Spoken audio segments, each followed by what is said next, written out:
Thank you all for your patience, and we are having our first geospatial forum of the spring 2024 semester. So Dr. Anderson de Figueiredo. Yeah, it's Help me pronounce your last name. de Figueiredo.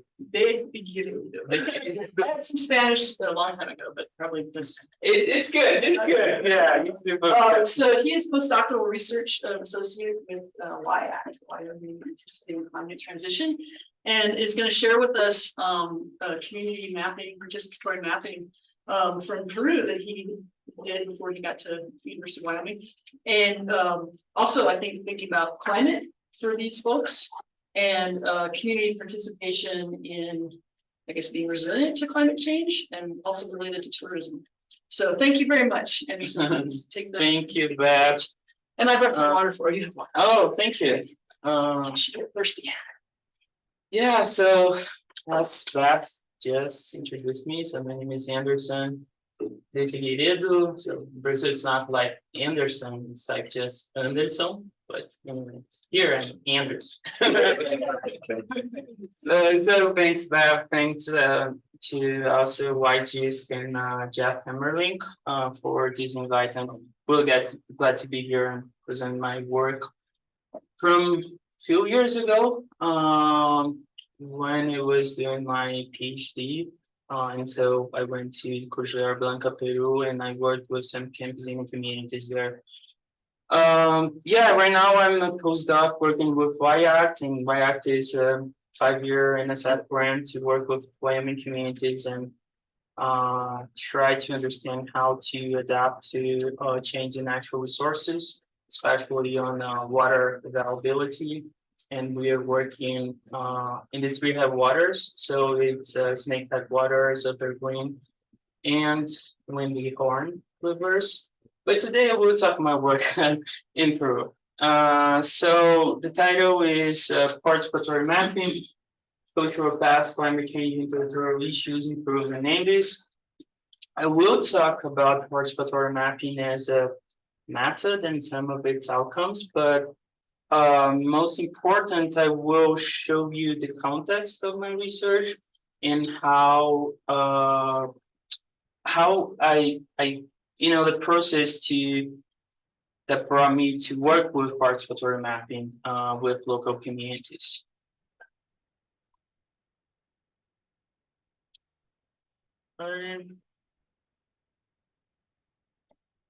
Okay, so as I mentioned before, we'll just give you a little bit of context of my research in Andes. So we talk a little bit about climate change and also something about indigenous knowledge. Okay, so a little bit about my research background. So I worked in, I'm originally from Brazil, so I have some research projects in Porto Alegre, the city where I'm originally from. Also in Antarctica, and then in Cordillera Blanca, Peru, and also in Toro, Bolivia. So today I will focus on Peru and Bolivia because I had these 2 experiences with participatory mapping in both places. And they were really different experiences with participatory mapping, even though I worked with local communities in both places. So the main topics of my research were like indigenous knowledge, glacier-related disasters, perceptions of and adaptation to climate change, but also participatory mapping. And they seem to be really different topics, and they are actually. But what they have in common in my research is this community engagement piece, right? So of course, like different levels of community engagement, but always some sort of community engagement. And after I decided to move my work from, working with permafrost in Antarctica to go to work in the Andes with campesino communities, in this huge topic of human dimensions of climate change, my relationship with communities gave some kind of meaning to my research. right? And I know that we have like some grad students here and also undergrad, so I would suggest that, you know, try to work with something that has job opportunities in the future, but also try to work with something that you love at the same time, right? And for me, makes a really different, perspective in my work. Even a little bit romantic today. Maybe it's because it's Valentine's, right? Okay, let's move. Okay, how many of you have been to Peru? Netherlands, okay. Bolivia, South America. Oh, okay, that's good. That counts. Okay, yeah. So I'll talk, as I said before, Peru and Bolivia. Um, and here is just a satellite image showing the Cordillera Blanca region. So you can see here in the white, right, this mountain range. And I'm talking about Cordillera Blanca, Cordillera Blanca, Cordillera Blanca, but Cordillera Blanca means it's like in Spanish and means white range, right? So we have here these tropical glaciers, and they represent around 25% of the tropical glaciers in the world.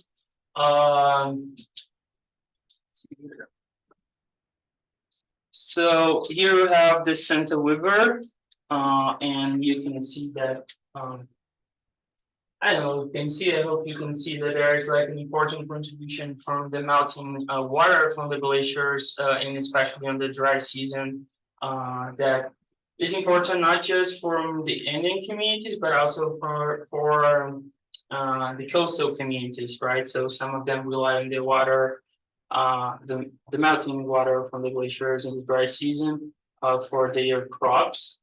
And yeah, the glaciers are important for many reasons. One of them is like for that community, but also they're important for the indigenous communities in some spiritual ways. So the glaciers are known as their apus, which is like a Quechua word that means God. So yeah, they're like important as maybe into for now. And here we have like the capital of Huaraz, which has something about 130,000 people living there, which looks like it's not that much, but for, you know, when for the Andes, it's you know, it's a good number. Okay, but why did I go to the Andes to work with campesine communities? So if we look at the record for the Cordillera Blanca in the retreat of the glaciers, we had something about almost 40% of the loss of their surface area in this period of 50 something years. You can see that I'm not so good in math, but anyways, it's like, it's not a long period, and they have like a really a huge loss on their surface area. And one implication of this retreat of the glaciers is the formation of new glacial lakes, but also the increase in the volume of the pre-existent ones, right? So here we can see, for example, the lake Palcacocha, and how it increased from since 1987 to 2010.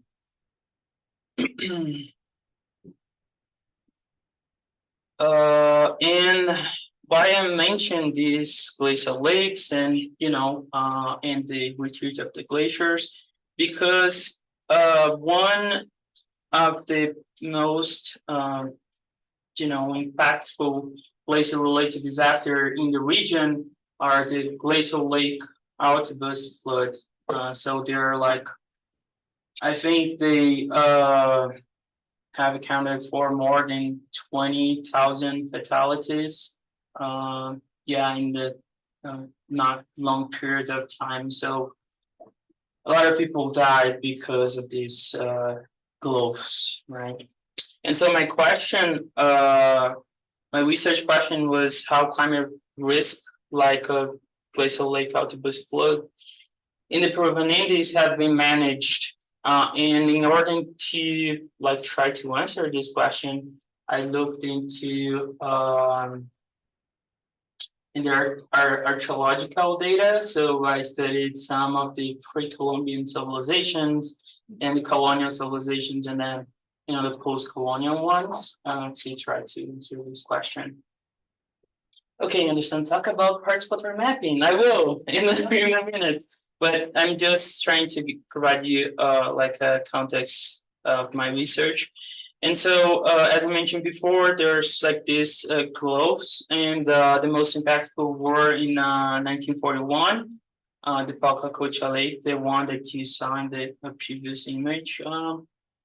And then they also in May 31st, 1970, there was like a huge glacial-related disaster in the region.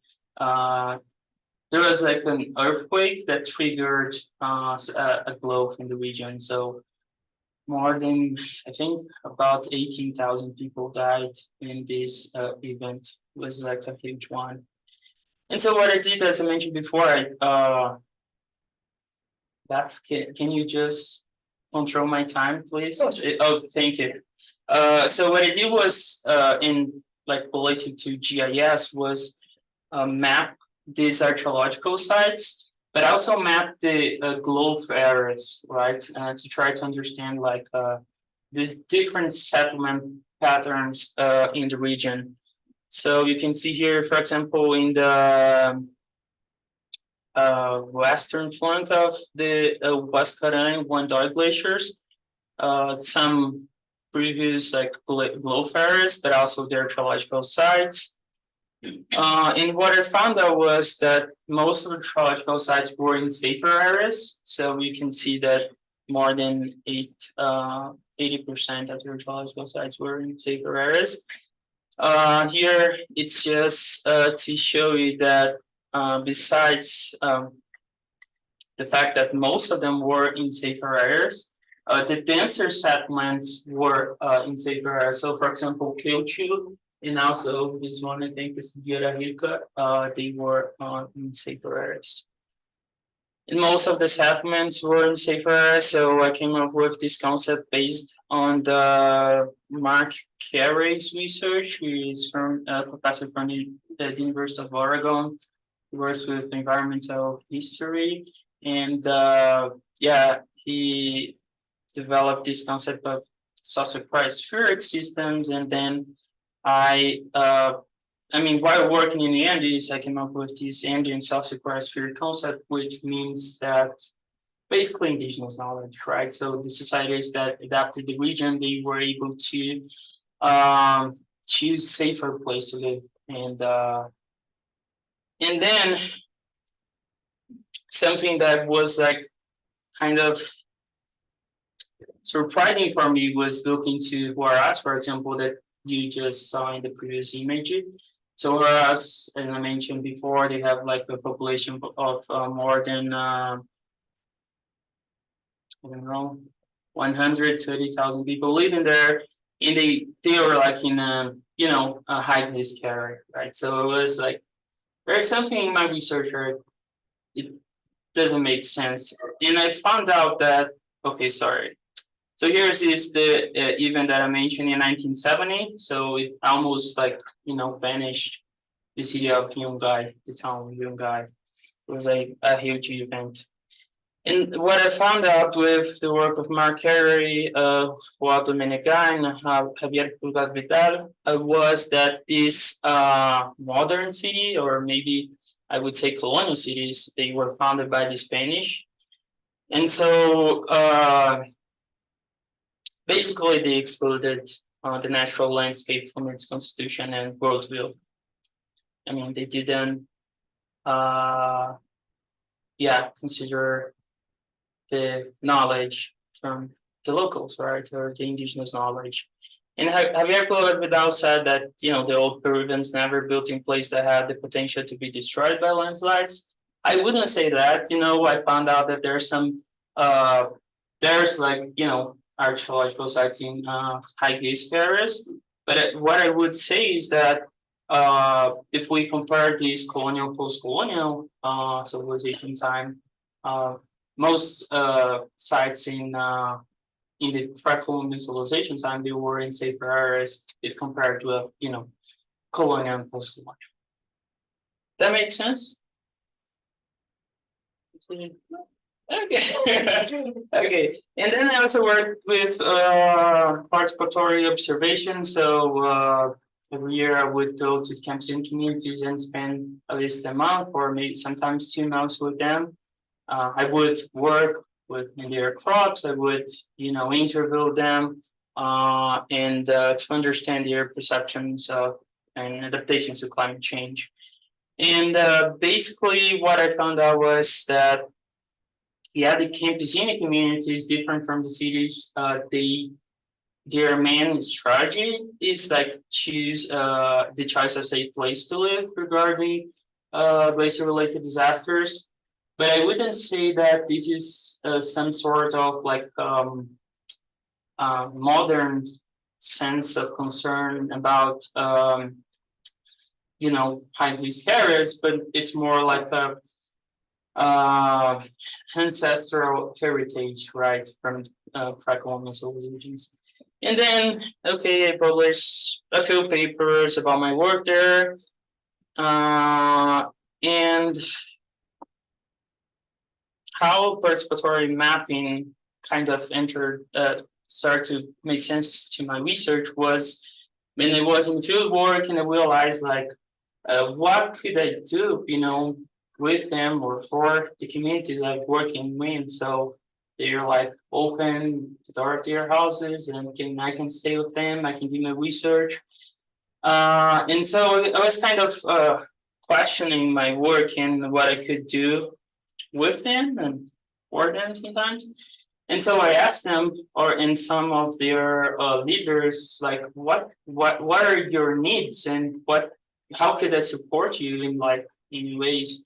And they asked me for a map, and it was like, yeah, we need a map. And the reason why is because they wanted to use it to for touristic purpose, right? So they want to sell to tourists, but also to help guide the tourists that would go to their region. And they didn't ask for participatory mapping, right? But as I had some experiences in Bolivia with participatory mapping, I suggested them that it could use this approach. And actually, it's not because it was because I couldn't do the map without them, right? Because I didn't know the region as well as they knew the region, and also their participation in the process was crucial to understand what kind of cultural places they would like to map, what kind of sites were important for them, and what kind of paths were important for them. So I think maybe I won't have time to talk too much about it, but I would say that participatory first emerged from 1930s to 1970s, and it made some movements forward thinking in cities and housing. So the origin of participatory mapping arises with these participatory methodologies that usually come from urban planning, right? I know that we have some folks here that are knowledgeable on the topic, so feel free to comment as well. But originally the idea was to kind of transform power structures, and so for example, placing historically marginalized communities at the center of the decision-making process, and kind of for examples of acknowledging land rights, water use, and and so on. So however, there are some authors that argue that most of the participatory mapping works the last decades, they were like, they're focused just in like data acquisition, right? So there was like, I'm not saying that there's no participatory mapping that is intended to like support communities and, but there's also different approach of participatory mapping when researchers just use this methodology to data acquisition, right? So here was 2018, and so they request the mapping, and then they request the mapping in 2018, and then we turn back to the region in 2019. And we started the discussions with some images, right? As you can see here. As I mentioned before, there's like different kinds of participatory mapping, and what I really like to do with them was to work with teaching some of the basics of GIS, and then like do this exercise of mapping with them, as I did in Bolivia.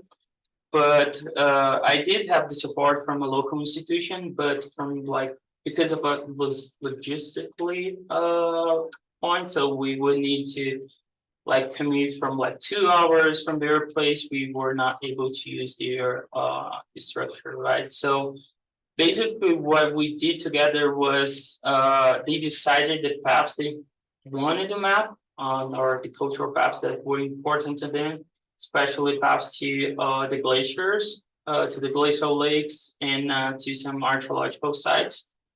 And then we have some one-to-one consultations. And let me see.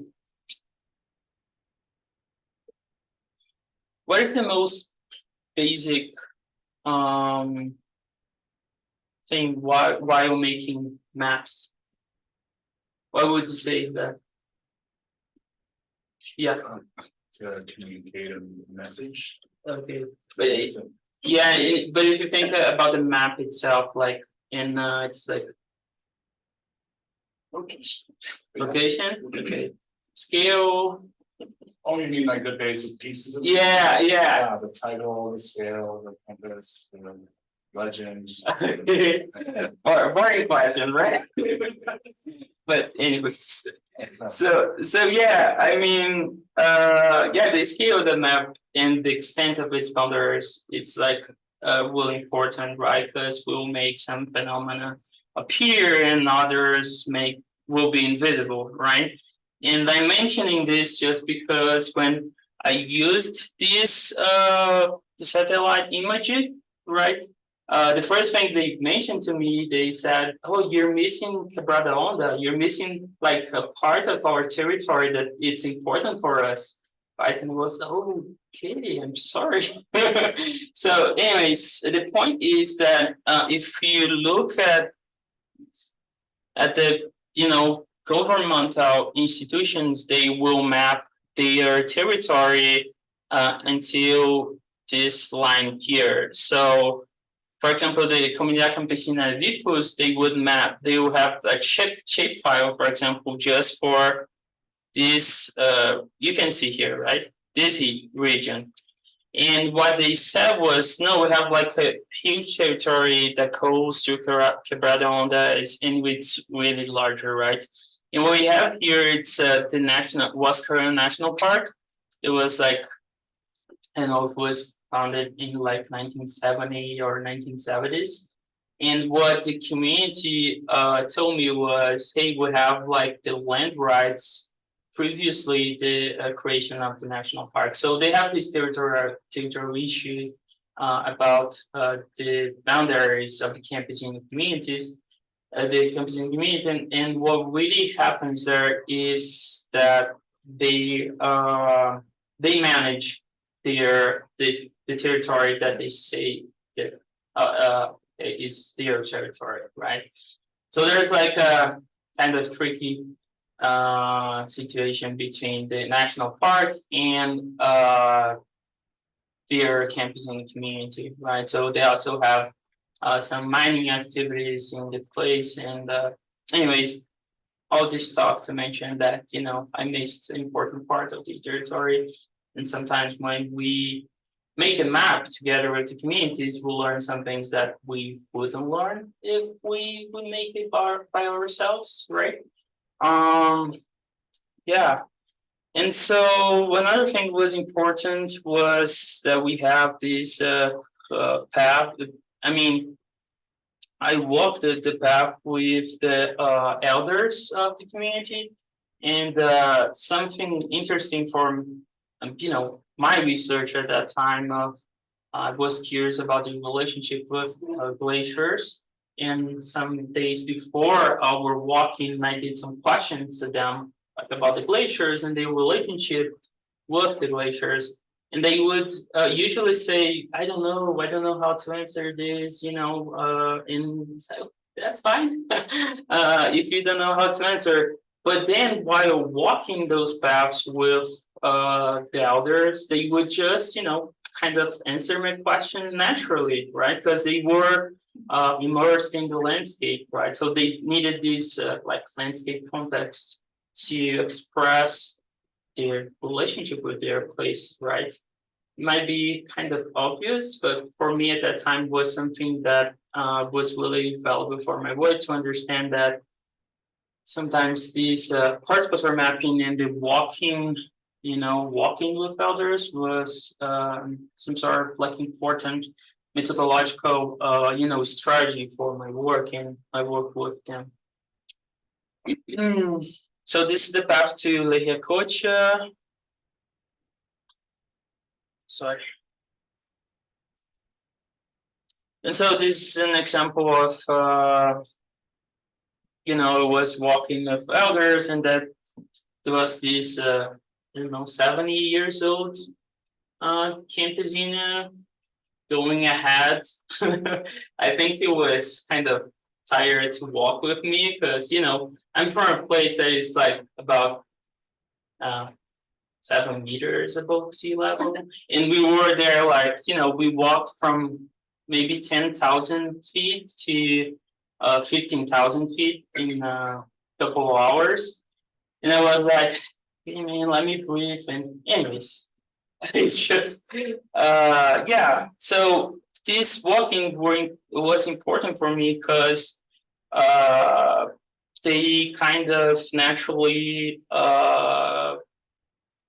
demonstrate your relationship with your place, right? So I visited some archaeological sites before, like 2 years before, and I would just kind of validate my mapping regarding archaeological places. And it was like a different experience when I went there with the elders, because they would, enter, asking for the ancestor their permission. They would eat these coca leaves. They would make prayers for, their ancestor, but also for the glaciers, for the glacial lakes. So what I want to say was like a different perspective that they showed to me that was important. And then the mapping that I did with archaeological sites changed in my perspective as well, right? So I'm registering their past, or and it's like important for them. It's not just a settlement pattern, right?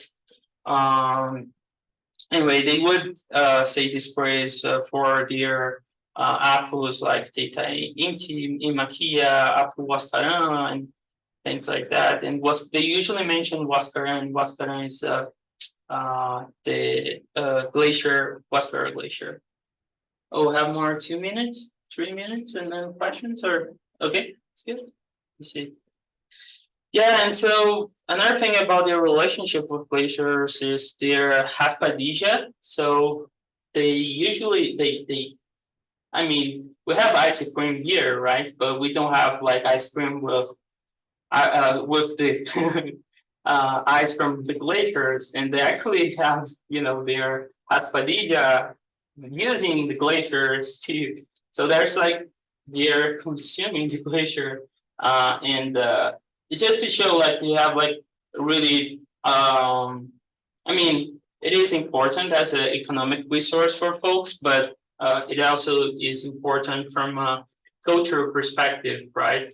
because they have like a deep relationship with the glaciers. And here just to show some other like cultural records really close by the glaciers that they were able to talk to me, and I don't have time to talk about it.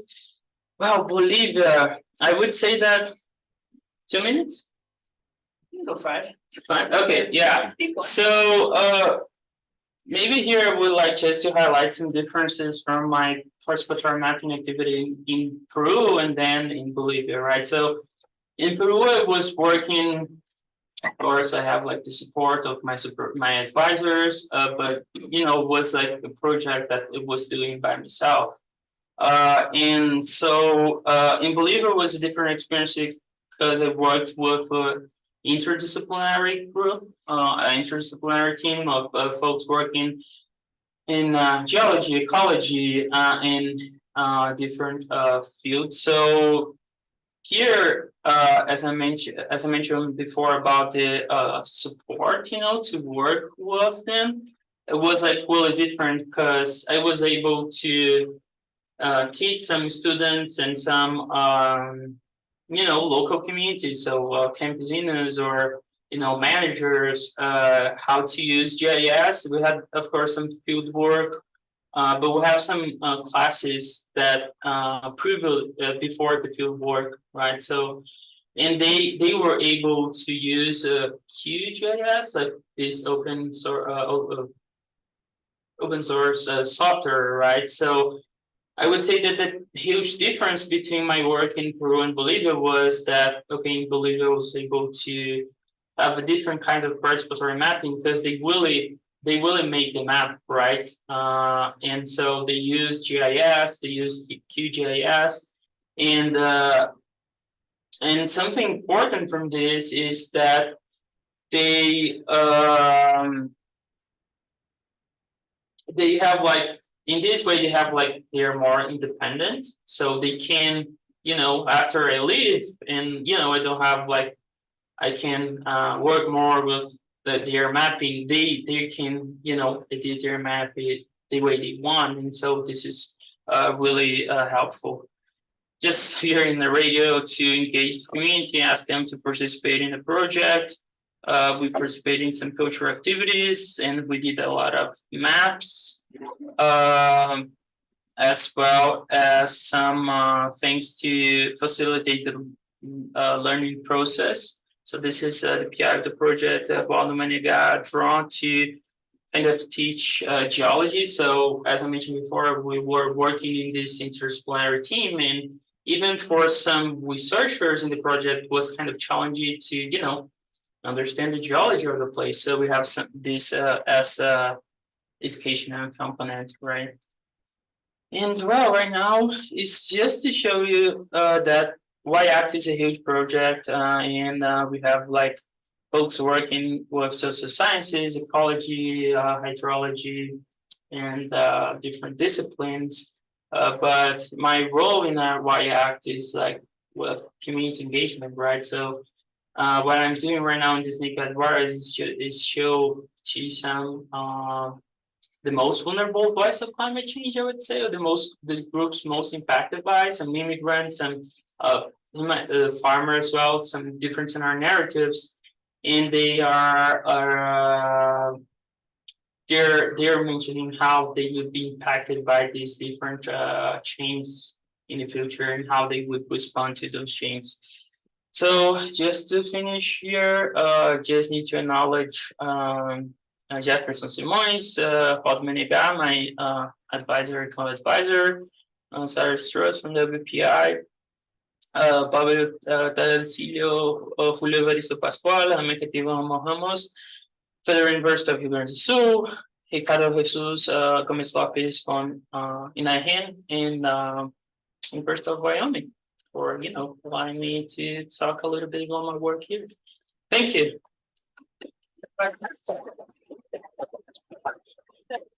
Thank you. Good question.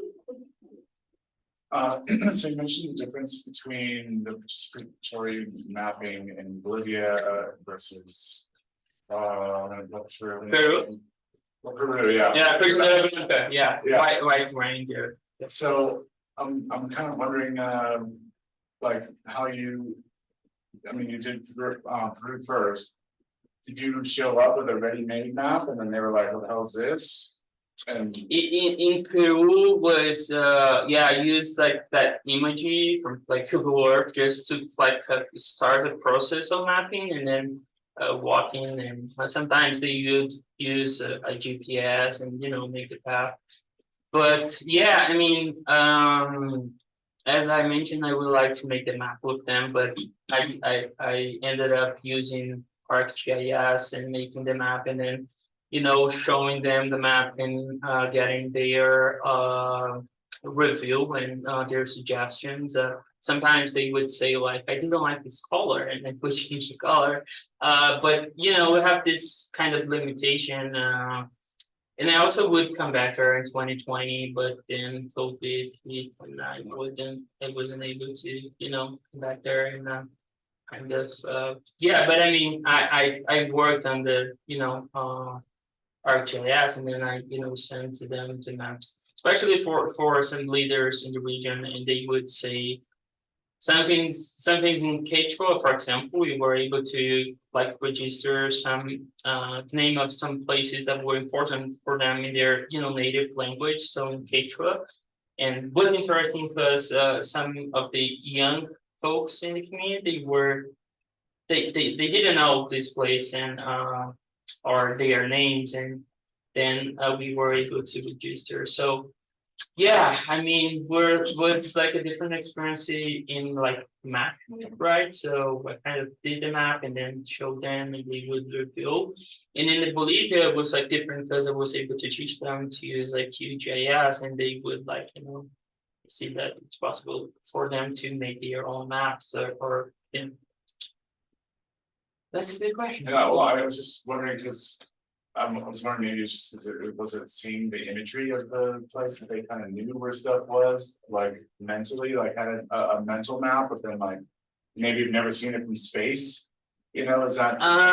Yeah, that's a good point. I mean, it was interesting because I don't know, I showed the imagery for some leaders, and the first thing they mentioned was like, and I was concerned that they wouldn't like, kind of especially be located in their place, but the first thing they mentioned was like, you're missing a place on our territory. So I don't know if they had like previously experience like looking satellite imagery.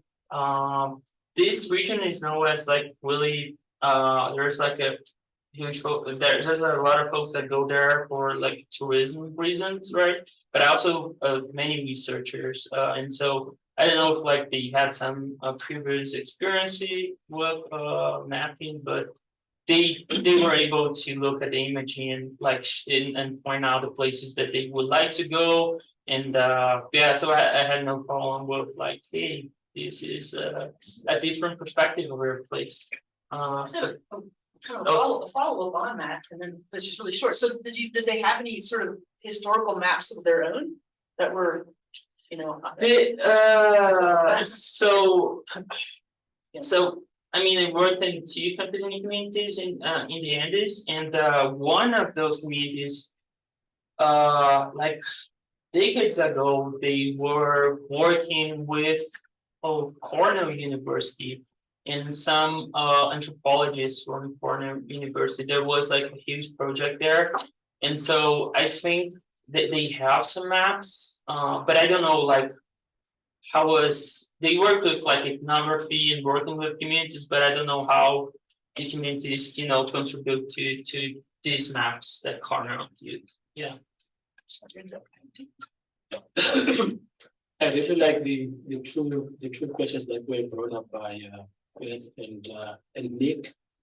Given that, I mean, there's a lot of work that has been done in participatory GIS and participatory mapping, where communities have started off with a clean piece of paper. I see. Yeah, I mean, once you give them the satellite image, then it's going to influence what they are going to find or talk about. So in some studies, they have actually started off with just a blank piece of paper, Okay. and then they are asked to draw whatever infrastructure or anything of interest within that community. And then in addition to that, there's a widely used approach and probably effective approach that's been used in South America and Africa, for example, where it's called P3DM, participatory 3D map. Oh, okay. So there's some folks like Giacomo Rambao who created these physical 3D models. And then communities, they use strings and things like that to represent rivers and roads and so forth. I'm wondering why you didn't use that kind of approach, because somebody had to take the information from the satellite image, Yeah, and put it into the GIS, and then it introduces all those things that folks in participatory GIS have talked about, and it's called structural knowledge distortion, because it's not the local people who are transferring information from the hard copy maps yeah. into so when experts do that, they introduce some distortion, some errors, some mistakes, and they may misrepresent the ideas and concepts of local people. Yeah. That's a good question as well, and I would say that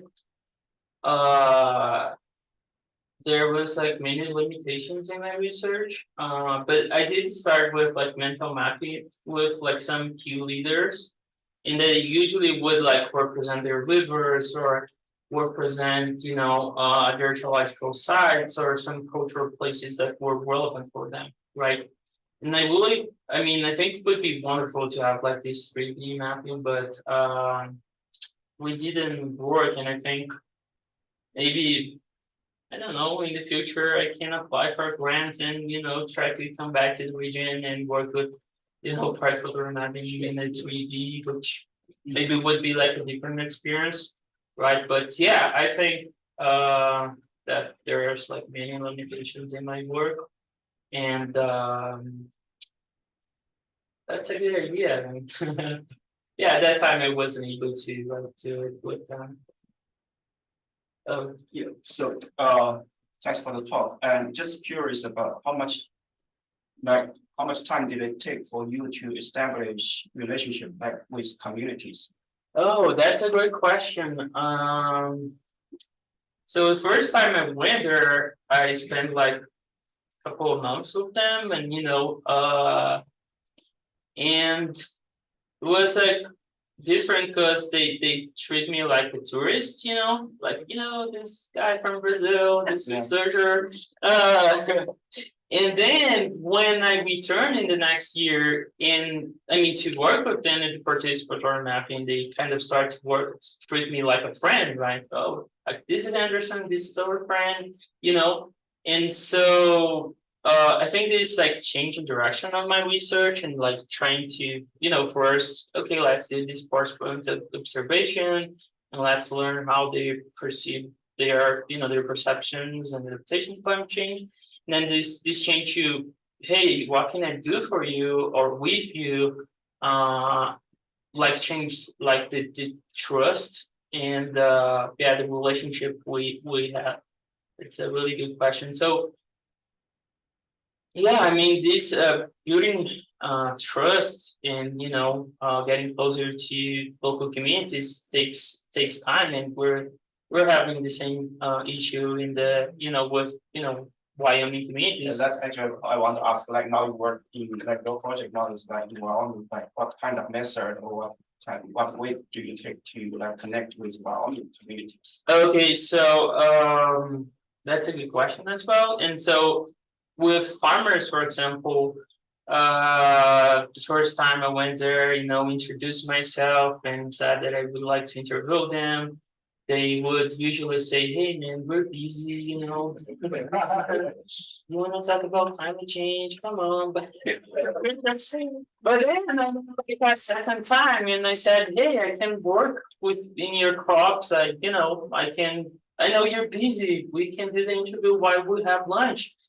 And some of them were, and then, within time, they said, okay, you can go tomorrow, show up at 6:30 my place, and you will start working with harvesting you know, then after a couple hours, we can have lunch and you can do your interview. That's right, okay, that's. And so, yeah, so, yeah, it's like, you know, it's a, and yeah, I worked in the volunteer at the Jackson Hole Farmers Market, so there's like a couple of farmers that, you know, especially folks working with organics, but there are a couple of farmers that also work there, so I volunteered there. And yeah, and I saw like a colleague of mine who there, and he was like, hey man, what social scientists can do for the research, right? And I thought, yeah, I mean, I'm working here, but I'm like, you know, it's about like, you know, building trust and getting closer to folks. So yeah, it was like interesting experience, but like different one, right? Comparing like Wyoming from the Andes. And with some immigrants in the region, I mean, we established some relationship with YCGH. That is a institution that, you know, advocates for immigrants. But I also participate in some hiking activities. So they have like some groups there that work. They work with immigrants because, you know, many immigrants work like 2 to 3 jobs and they don't have time to hiking, or sometimes, I don't know, money to do some outdoor activities, right? So I engaged with this group that would take immigrants to hiking. So I went for a couple hours of hiking, and I was able to also, you know, get closer to them. And they usually would say, hey, Anderson is working on a project to help communities in Wyoming. That's good. And yeah, I mean, but yeah, it takes time to build trust. Are you going to go back to update the map in Peru? I mean, I'm really thinking, but I would need a different source of funding. But yeah, I would love to if they're still interested in improve our mapping, or if it's still valuable for them, you know. To be honest, I don't know. So I would need to ask them and then try to apply for grants. But I'd love to, you know, return and do a better job. Yeah, because I mean, one of the problems or complaints that we have experienced from African communities is that researchers come to our community, They get their data and then they leave. Exactly, they are going. Yeah. So maybe it's worthwhile to develop their skills in Yeah. in updating those That's- maps, because you said I think that they wanted to use it for tourism and Yeah. other things. So it may be worthwhile to give them the skills to. That's a good point, and I heard these complaints not just in the Andes, but also in Wyoming. Like, you know, folks saying, "Hey, man, the research came here. They, you know, took pictures and then they leave." So, yeah, I mean, I think one good thing was that I was able to like deliver some like concrete products to them, right? But of course, I would love to come back there, but I would need fund for it. So if you know about anything, yeah. So yeah, I'd love to go back there. But there's this complaint about like, you know, researchers going there, you know, getting their data, publishing their papers, and then they leave, and you know, no more. There's no like, you know, there's no answers back to the communities and the communities' needs, right? Yeah, it's a good point as well. I have a funny story from Zimbabwe where, I mean, it was a community that had been started by a lot of people. So the other time the researchers walked into the community, one woman just grabbed a piece of paper and started just drawing things. I mean, like they knew what they were going to ask. So it got to a point where one area had been carpet bombed with these participatory mapping exercises that they just knew. So as soon as the researcher came, they just started writing answers. Yeah, because so there are some areas that have been overstudied to the extent that, I mean, people are talking to exactly the same people, but it's different organizations. I see. People are just tired of being Yeah. So to the extent that they start coaching up, putting up things, we know what you're going to ask us. Yeah, So, hey. yeah, they're really Yeah. like, yeah. Oh, I see that back is moving. I think we are out of time. I'm sorry about that. Oh, yeah, sorry for being starting so late. Thanks so much for. He is upstairs in the eagle's nest. Yeah, sometimes I'm there, sometimes I'm in Crane Hall, but I'm mostly in Crane Hall right now. But I mean, sometimes I work here too. So he's around, he's around. I'm around, yeah. Okay, I will find you. Thank you, man. Thank you, yeah, thank you, Zach. Sorry about being. Thank you.